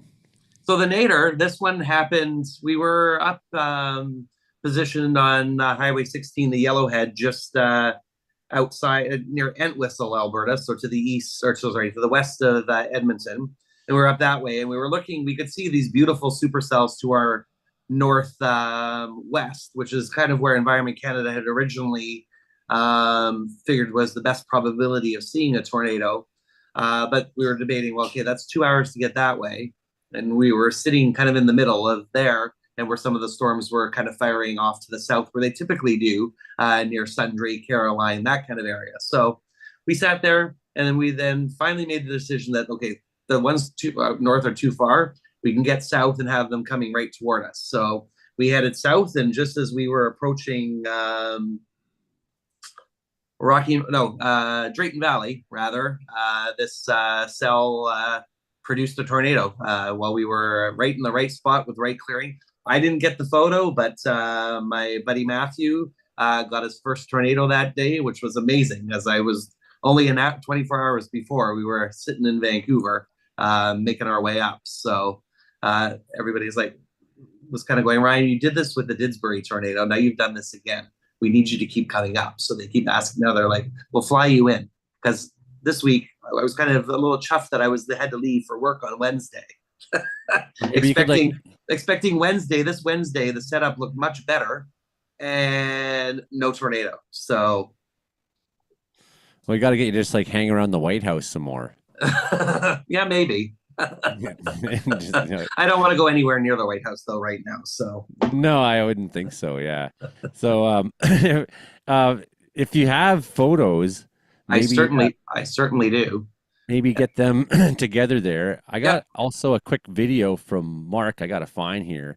That's pretty good. So like, while you were out there, Mark was, of course, going to, like, he went to Winnipeg. He landed in Winnipeg. There was like the bomb thing that happened where there's bomb threats everywhere. So his flights were all screwed up that day. And then he went to Minnesota, and he had some trouble at the U.S. border here. I got this video here to show you. Just got the fat check for pushing that. My name, Mark Ingalls. Pushing that agenda. It says here, HARP, climate change, whatever, in my bank account. Hello, guys. Mark Ingalls here. I'm in Northwest Angle, Minnesota. This is that awkward part of the U.S. that kind of, they didn't know how the map was back then. So here we are. We're going to go out to the fancy tourist buoy. We're going to do some geocaching, of course. Yeah, it is crazy flat out here. I know I said this last week on the show, but man, it's flat. I do like the flat forest. It's kind of weird because, in the Northwest, when you're in the woods, usually you're in the mountains. Maybe that's less so in the interior. I haven't spent much time up there, but it's just weird to me to have flat forest. So yeah, here's the border shack. To go back into Canada, you use the iPad in there. Maybe I'll show you the iPad here. I don't know if you can see it. If you're on the radio, you definitely can't see it. It's like a little shack. But yeah, so I'm going to use the app to go in, use the iPad to go out. I'll record some more videos. Bye, guys. Back again. Been through the border. Use the app. And I didn't even talk to anyone. It was weird. But now we're at Angle Inlet, which is the little hamlet here. This is the post office. It's just a shed. Joey Only's radio studio might be bigger than this thing. But I think they actually do have a person in here. Not today. It's July 5th. Most northerly post office in the contiguous U.S. And, it's open 3 days a week. So if you need to pick up your mail here, 8 a.m. to 2:30 p.m. Monday, Wednesday, and Friday. Anyway, we're going to find a geocache. There's lots of flies here, but I haven't got bit yet. Famous last words, right? It's also a golf course. There's my dad's Suburban. Also a golf course. Say hi, Dad. Hello. Say it louder so the radio people can hear you. Hi, how's it going? There you go. Guys, look what I found. It's a weather station. I'm in Sprague, Manitoba. And so here we go. There's an RM Young there on top of the 10-meter tower. We got ourselves a little box. That's where you put the thermometers at. So we don't measure temperature in the sunlight. It's in the little box, and the box is painted white. We got ourselves, there's a rain gauge over there, and those little things around the rain gauge, it's kind of like a fence that like makes it so the rain's going straight down into the gauge instead of blowing into it. It looks like that kind can handle snow too. Let's see. I don't really know what. Oh, these little doodads that are hanging up, those must be for snow. I didn't deal with any of those when I was working at WSU. And then, yeah, we'll walk over to one of these ones for snow, I think. Just right here. I don't want to be stomping around all over the place. But there's that. And that's probably the snow pad. So it probably sees, like, it looks like it's IR or something, or radar to see how deep the snow is. And then there's another wind sensor. That one's at 2 meters instead of 10. It's a very cool site. So yeah, Sprague, Manitoba, right off of Highway 12, while we're out geocaching. Yeah, it's pretty neat, eh? And does anybody know what that thing is called where they put the thermometer inside? No. It's a Stevenson screen. Ah, the Stevenson screen. Yeah, yes. I never would have guessed that one, and I'm good at Trivial Pursuit and things like that. We'll come back to you in a second. We haven't talked to Hilding yet. He's still here. We got questions for Frankie, too, from the audience out there in the live stream, if we do see Frankie at some point. Hilding Donaldson, you're having trouble getting hay off the crop there. So first you had a couple of years where you couldn't get hay off because it's too wet. Then you finally cut the hay and it's rotten in the field. I don't know if that was but I was working for some people moving hay 4 or 5 years ago, and it was rotting, the bales were, and then it was nothing would grow for a couple years, and now we're back to raining too much. Well, I don't say it's raining too much yet. And it's supposed we got to the be, perfect amount. There's supposed to be a return of La Nina in late fall. Oh boy, I didn't know that yet. Yep. No, we've gotten just about the perfect amount of moisture. We've had about the perfect amount of warm sun. The worst problem that we're having right now is cold wind, which chills things off so the sun doesn't actually get to the plants as much. But we got about 4 times the amount of hay that we had the past 2 years, so we're pretty happy. Today was the first day when we had steady sun all day that we could have, and good wind, and we could have started mowing. But we're planning on starting our mowing next week. Now, I saw a neighbor actually got some mowed over the weekend here and baled already, and it's in the field, and it's very green looking, but it doesn't look wet. So apparently we had enough wind to dry it out good enough between the rain showers. So it's a good year for hay so far. And my farm I work on has a bale wrapper that we can wrap up the bales and make them turn into silage so they don't rot. So if we bale up wet hay, it won't be rotten. So we're pretty well set up to get good hay crops this year. Mind you, I mean, there's a bit of a ranch feud going on right now. We hope that doesn't affect it, but as far as the weather, we have really good weather so far. And I've been out in the pasture, and the cows are really enjoying having good pasture this year and juicy pasture. And we did have an incident. Our neighbor went and bought more cows than he normally had, and he went and bought 3 new bulls. And then our bulls went over and smashed down the fence between us and the neighbor, and I had to go fix it last week. Oh, crazy old pesky bulls. Well, as long as we're both running grade cows and we're not running purebreds, it's not a big issue, except for the one neighbor here really made a stink a couple years ago, brought in a bunch of Texas Longhorns, which aren't very hardy in this area, and then proceeded to let his bull run loose all among a whole bunch of neighbors' cows, and people were really upset about that because it's a breed that nobody can make any money on. They just come out small. Yeah, all of a sudden you got a bunch of skinny friggin' Longhorns. Yeah, you got skinny Longhorns, and they don't put on weight in this country because they don't have the hot weather that they require to make weight. They're basically show animals, and we don't want to mix show animals with beef. But that neighbor got his act together and keeps his bull on his side of the area now, and nobody has any more trouble with him. So I don't know if Frankie was here and he's gone now. I'll have to ask him those questions in a second. Ryan, do you have your photos handy with or any video? I do. 1 second Okay, here. while you're getting that And together, guess what? I was Frankie. on another there he is. podcast. I was Oh, on you're another podcast based in New York as well. That's of course you were the famous Frankie doing 3 podcasts at once. Someone in the audience wants to know is how big were the volcanic eruptions this week? Very big in Japan and Indonesia. Very big. Yeah. Is there a chance of typhoon in Japan anytime soon? Yes, early next week. Early next week. Okay, Ryan's got some video to show us here, Frankie. Yeah. From storm Hold on, chasing. Go to my favorites here. And This guess is always what? the pain in the butt part. Where are my favorites? Jason Marshall, We Don't Have Cookies, is back Sunday. I'll just do it this way. Oh, it's is probably he? easier. He took 4th of July weekend off last weekend. And guess what? He's taking the Labor Day weekend off on August 31st. There's Mount Robson. Yes. So we started off with that beautiful mountain, which was absolutely amazing that morning. You That's can see 150 kilometers from where I sit. Yes. And it was developing some nice clouds over top of it, which eventually made their way into Alberta for us, which was great. There's my buddy Matthew. He was the one that was partnered with me to go chasing.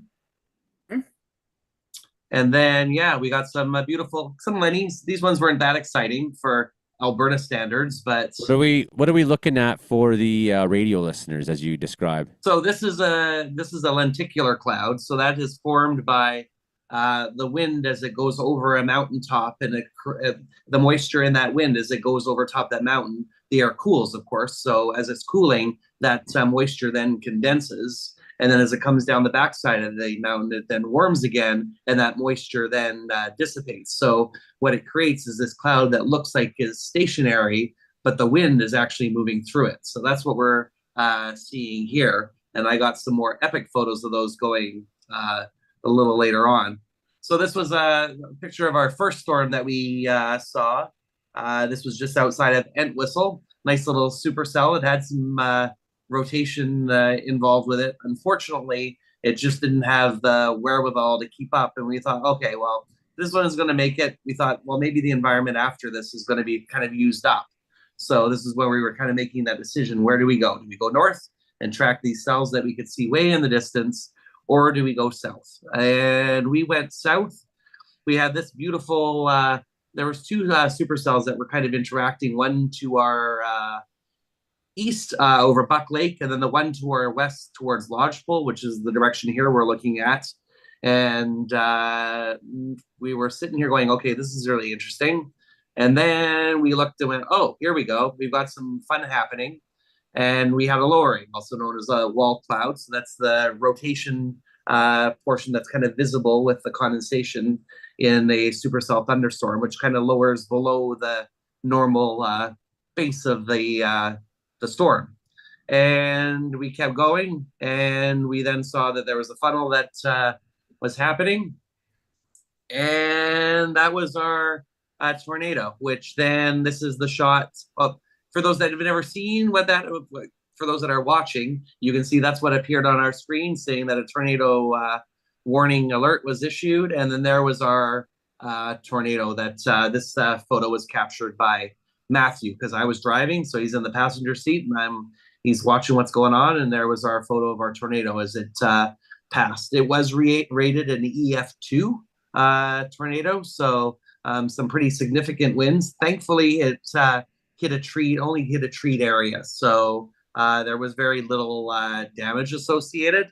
But this is a footage that was taken by another storm chaser that shows you the treetops that were all snapped. And if you look at the trees, the way they fall, you can actually see that circular kind of pattern involved with the wind from the tornado as it flew over this section of forest just east of the highway between Lodgepole, Alberta, and Cynthia. Yeah, definitely some strong wind on that. Yeah, we can keep going on the live stream, but we have to kill the radio broadcast here in a second. Frankie, how can people find you on the internet? If you want to follow me on social media, my Blue Sky's at Frankie McD, my X4Me Twitter's at Frankie McD, my Reddit is FrankieDog984. My link tree is Frankie McDonald, and my Facebook is Frankie McDonald. My Facebook public figure page is Frankie McDonald. My Instagram is Frankie MacD984. My TikTok is FrankDonald984. My Clapper is FrankDonald984. My Twitch is FrankDonald984.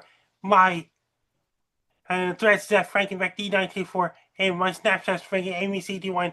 My YouTube channel, Stocks Wolves, and my LinkedIn is Frankie McDonald. Best luck to you. I'm Frankie McDonald. You're listening to Comedeorology Weather Report every Thursday nights at 7 p.m. Pacific, 11 p.m. Atlantic.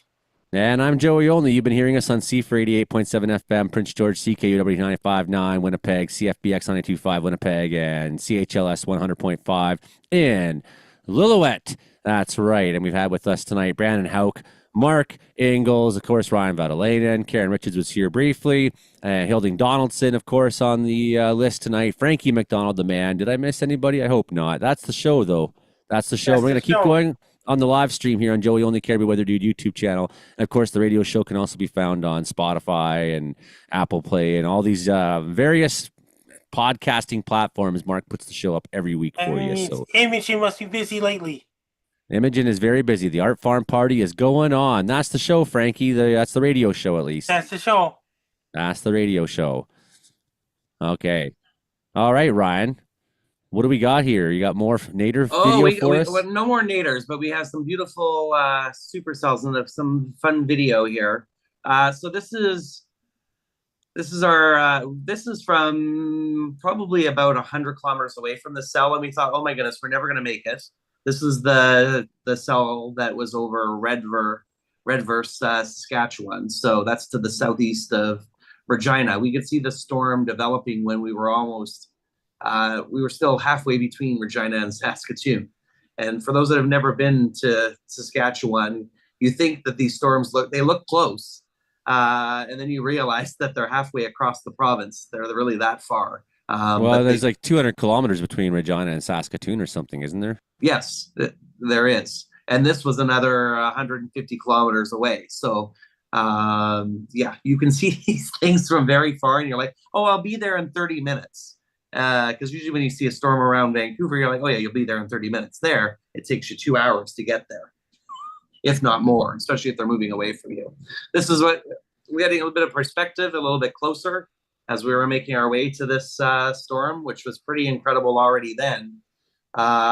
Then we started seeing, this was our circulation here, our rotation wall cloud there.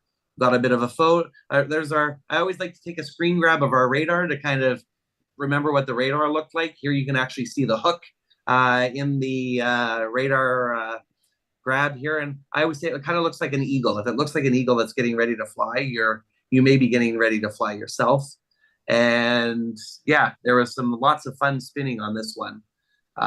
Here's a quick little, we're always moving so quickly. And this is right when you were having the Comedeorological report last week. And I was so into everything right then and there that I was like, oh my goodness, I gotta try and get on. But then the cell service wasn't great. And I was like, okay, I'll just join them next week and you guys will get to see what we saw. And that sure tried. Quite the action. Oh, it sure tried. Like, look at this thing. This thing even got even better. Like this thing is scrubbing the ground so close. And then I got like another one of those ones where the There you wall go. cloud just touches down. Yeah. You know what I mean? Occasionally you see a tornado like that where it's just like the whole wall cloud just reaches down. Exactly. So yeah, the skies were pretty dynamic down there. And this was right around the time that Mark Ingalls was flying over us on his way to Winnipeg. So right. And he said it was quite bumpy for him. But as you would imagine, when you're flying over these things, they create a lot of turbulence, and they're a lot higher than our storms around here. Here you got a beautiful view of the rear flank downdrafts where that cold, dry air is coming down from the top. And so that was a beautiful sight. Some Lenny's in front, and then it turned into this. I always find that rear flank downdraft, like whenever you're looking up and you see things like that in a storm. Yeah. I mean, just give me some examples of your time chasing where how spooky that place is. It is it's weird because you've got this big black cloud, but then you look up and up this giant column up the cloud, and you can see blue sky in many cases where this rear flank downdraft is occurring, and it's just a kind of a really surreal experience, and you can see clouds swirling around it and that sort of thing. So it is quite creepy, and then it creates this kind of opposing kind of colors, as you can see in this image, where it's quite bright, where the downdraft is and some of that sunlight is coming in, but then around it is like pitch black. So it really gives you this kind of difference between the colors. And here's kind of where I did a kind of longer shot upwards, where you can kind of see up, and I circled where the actual funnel is on the north side of the kind of horseshoe that happens around that RFD. That's great. Great So stuff. that was fun. And then I knew that I even posted right when we started to see this. I said, okay, here comes we've gone past the kind of tornado show. It's starting to get later on in the evening. But I said, here comes structure hour. It's coming. At least you got the mothership. Exactly. And then that is what we got. Here's a video of it as it was kind of developing. Far out. It looks great. Now look at that at the front of it too. You can see exactly where, and if I pause this and zoom forward there, you can see exactly where it's sucking up all that moist, warm air ahead of it. Because as I was mentioning earlier, it was 33, 34 degrees that afternoon, and dew points were probably in the low 20s as this thing was passing through. So it had tons of moisture to work with. It was throwing, I know they got some fairly big hailstones associated with this cell too, as it crossed the border into Manitoba. Had to get my selfie, of course, as this thing was passing through. I posted hello from Manitoba. It was the first update on Facebook, and people were like, where are you? I'm like, how did you get there? You got to. I mean, show that beautiful face off. But exactly. And then here you can see this thing actually, again, it looks like this giant hand kind of coming down and wanting to grab something. But so that was pretty cool. Just feeding, eh? Oh yeah. And it just kept going and going and going and going until sunset happened. And we will find, there we go. Oh, so gnarly. What's with that color? I know, right? Oh, there was a nice bit of gold there. This thing was incredible. That's like the thunderstorm I had last week here that was on the Canada Day. That was just so bizarre, the coloring. Yeah. And so, yeah, here I am with Matthew, he's now 20. It's his first time chasing on the plains, and this thing is coming at you. And I always tell people, you don't realize how massive these cells are. This thing was up 50,000 feet tall, so it's higher than the planes fly. And even in BC, we're used to big, tall, and big mountains like Mount Robson. This thing is 3 times the height of that. You see this thing coming at you. It's just absolutely incredible. And this is where the lightning then started going pretty much nonstop, which was just insane. So we got some pretty wicked footage of this thing as it was coming towards us, and we were kind of trying always to keep ahead of it. And you can kind of see in this video a bit of that green kind of glow that people see when you've got a cell that's got lots of hail associated, and this one certainly did. Yeah, and you get that angle of the sun. Like that's what was going on for me here too on July 1st. And the angle of the sun just made the storm so crazy colored. Like one of the coolest colored storms I'd ever seen. And then we were in it. This thing was it was crazy. There's a couple I shared this video. Yes, you did. And as I was like, holy smoke, this thing, it felt like it was trying to kill us. There were bolts everywhere. I'm still waiting for Matthew to get the video of me as I'm driving. We're driving away from this. Unfortunately, in this part of Manitoba, there's only one gas station that's open, and it's all the way in Brandon. So we had to then stop the chase, even though it's 1:30 in the morning. We still wanted to. You were messaging the group chat, and you're like, "Where's a 24-hour gas station in southwestern Manitoba?" And I was like, "Dude, you go to Brandon." Yeah, that's all we had. I was like, "Those people went to bed at 7 o'clock."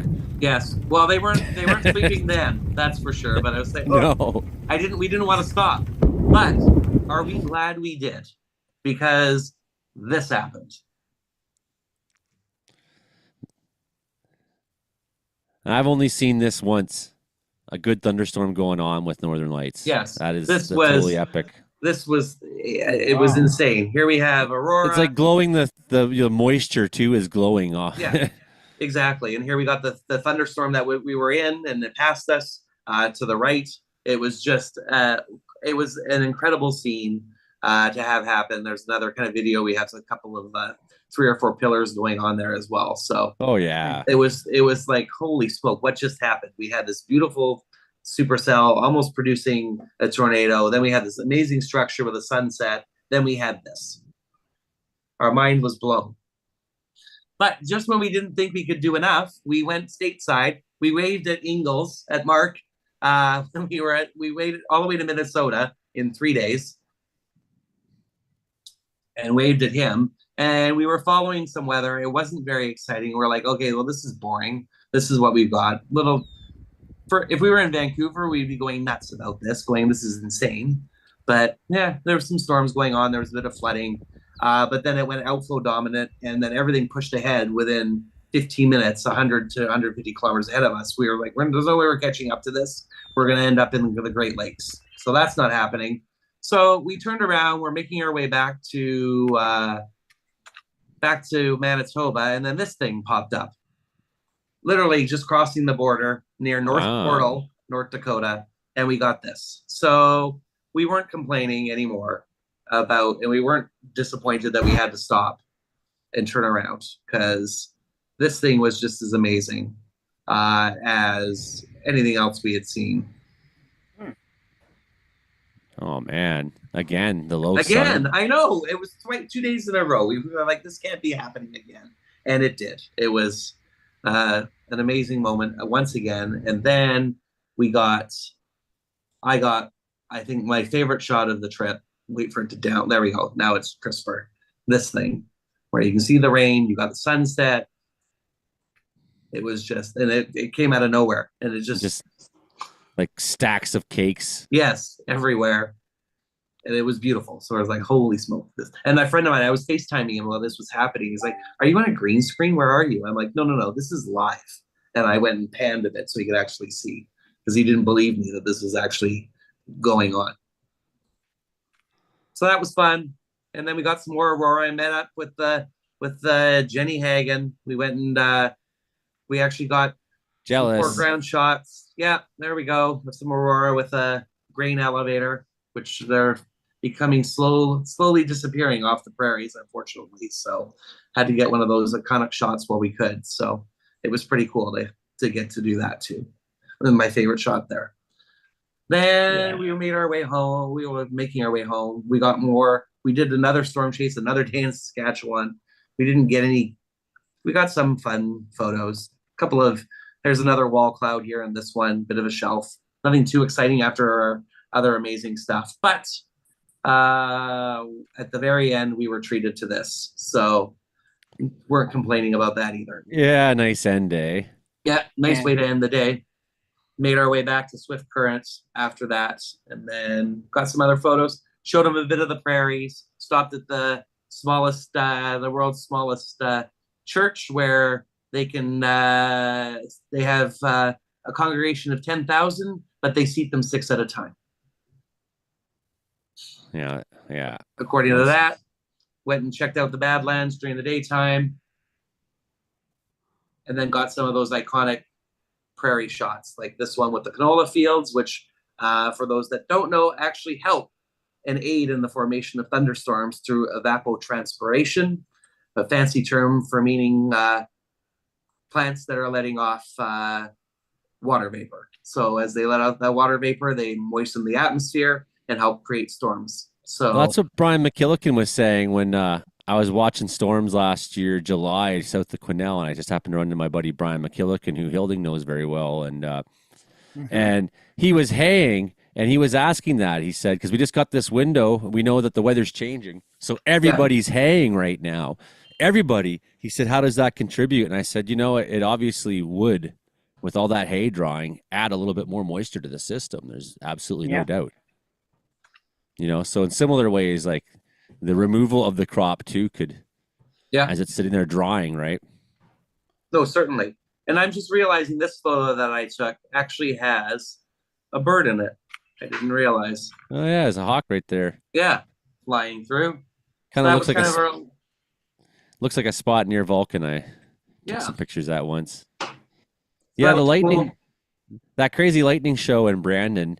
I was in Brandon, Manitoba in 2010, I think it was, and a lightning show like that went off. Yeah. And we were on tour with the band, but as it was, if there was lightning and we weren't playing, it was like a Sunday night or a Monday night after the festival just happened. And so we went and parked in a field south of town and watched the storm come in. And it was like that, right? Just so incredible. It was a bit more of a rain bomb. Like, didn't see a lot of direct bolts like you got to see there. A lot of them were in the rain.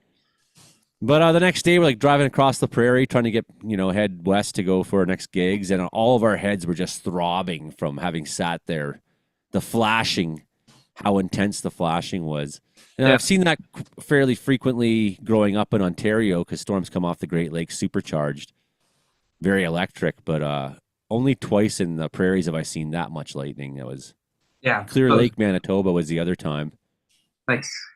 And then on our way back, we got some more epic lenticular cloud action, and it almost looks like it's got pancakes there too. So we were pretty impressed. That's the Bow River, and behind us would be the Bow Falls in Banff National Park. And then we made sure that you had to go in and always check out Peyto Lake, which we did. All of me, there's us. So that was fun. And then checked out one of Canada's I think that's second highest waterfall or the highest. I can't remember. Takakau? Yeah, and stopped there. And it was looking pretty spectacular when we were there. And then almost on the way home, got some more lenticular cloud action over the coast mountains when we were driving down the Coquihalla, which kind of ended our trip on a fun note. And that was our 8,500 kilometer tour of the prairies in 7 days with no more than 6 hours of sleep each night. Most nights were like 3 to 4 hours, but we had a blast. I'm almost rested up and want to do it again. I like that 6 hour pocket. I can live on that, but get down to a couple 3-4 hour nights, I am toast. Yeah, it was quite the quite the trip, but we had a blast. So, and there was lots of pressure on me to go, like, make sure that make sure that he sees all the great things. And he also wanted to see every single of the prairie capitals. So he made it to each one of the capitol buildings in Edmonton, Regina, and Winnipeg as well. This was the one I was talking about. I was out in the wilderness and I started seeing these mare's tails.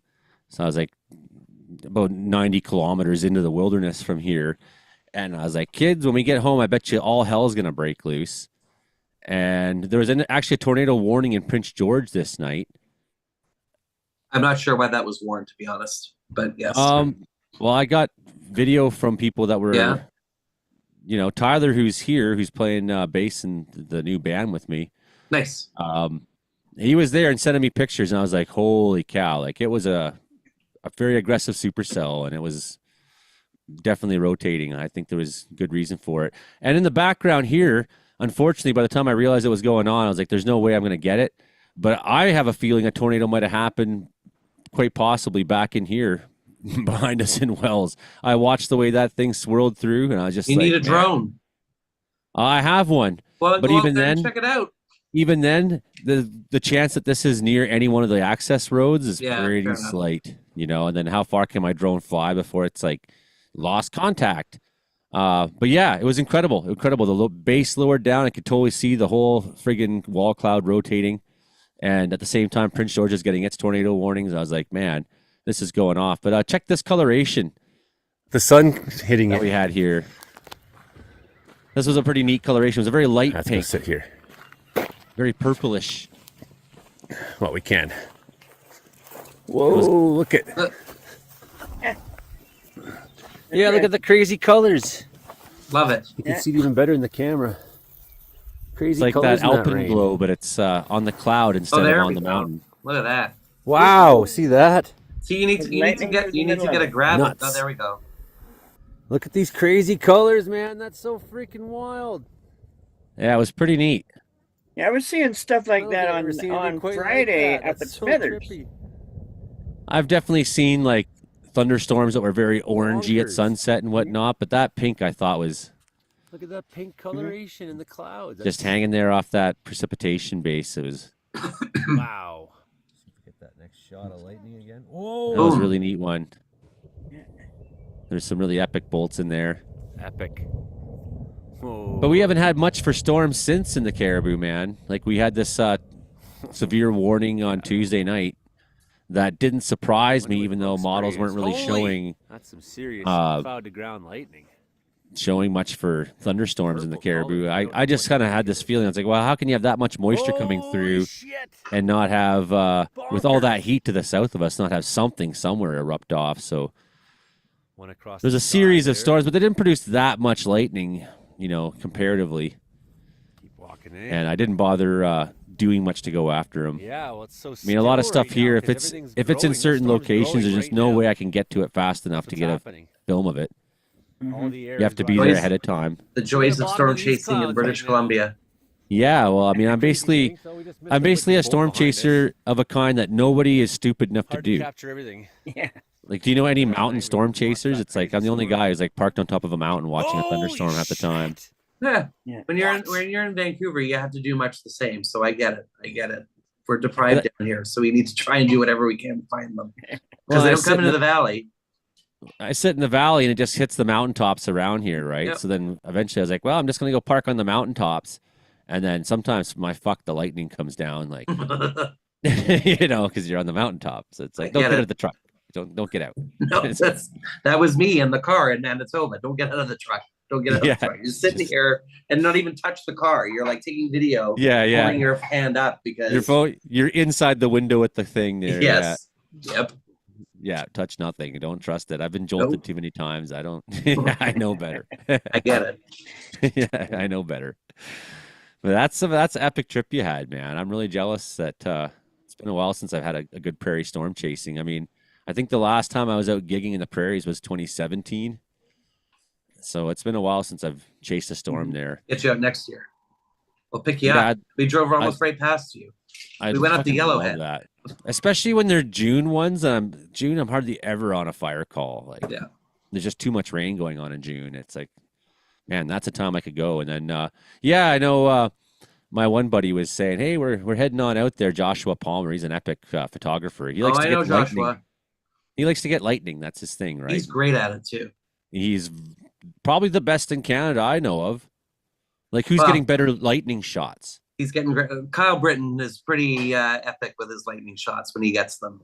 Yeah, I haven't seen a Kyle lightning shot in a while. So Yeah, but he's been going to school, so he's been a little quieter than normal.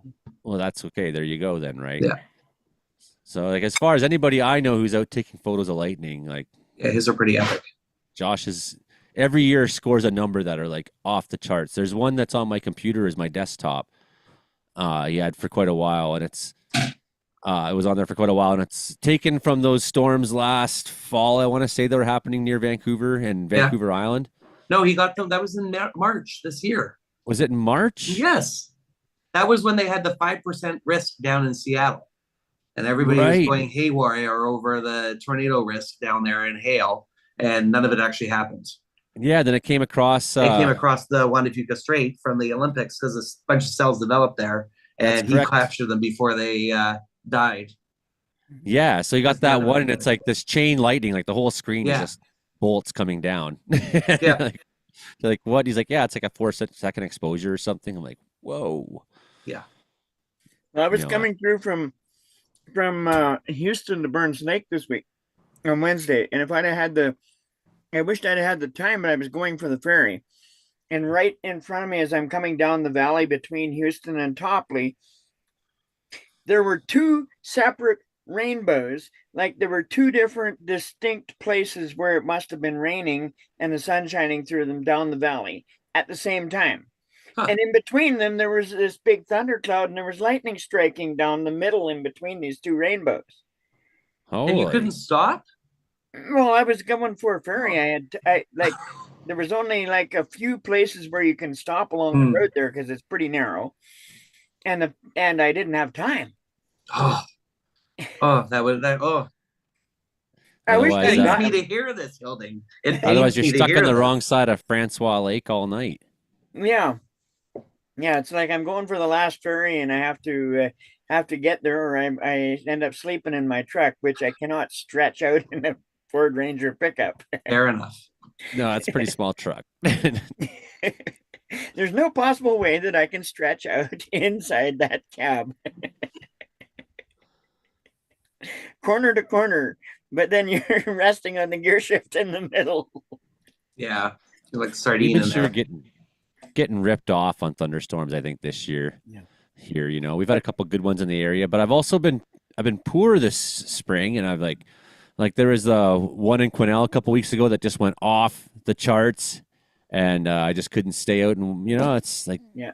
I'm in that place right now where I've not been able to and the truck takes, I got a big truck, so when you fill it up, it's like $140 or something, right? It's not.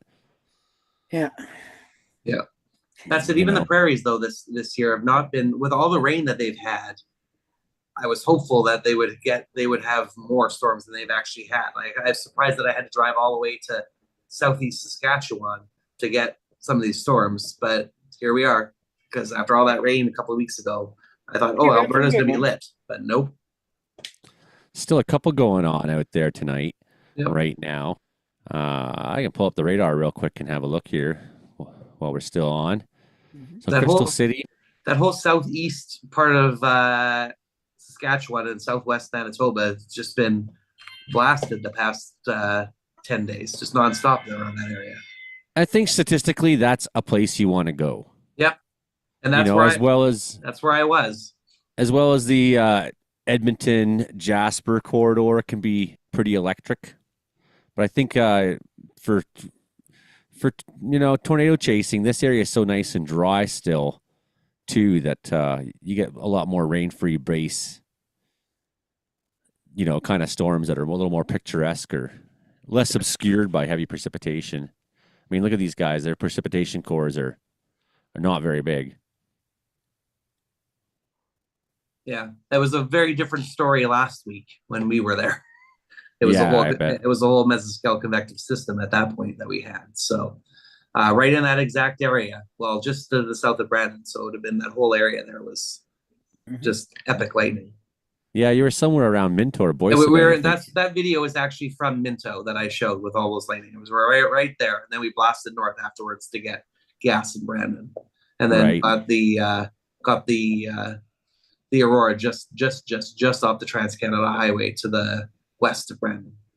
I would think that when we sat and watched that crazy electric storm in Brandon there, we were probably somewhere around, somewhere in this area, just south of town a little ways. Yeah, we sat there for 2 hours just watching lightning before we went and got gas. And I also did see a tornado once somewhere in this area.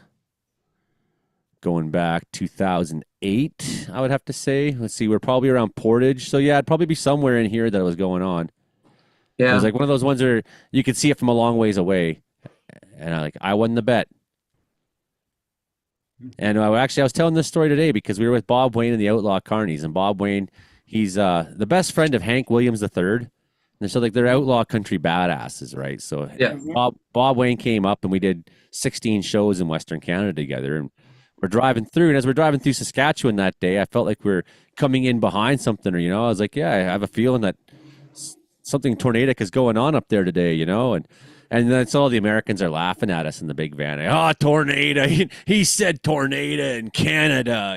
They're like, they made quite a joke about it for a lot of the afternoon. And that's typical when you're the one weather nerd and you're around other people who don't know anything, and.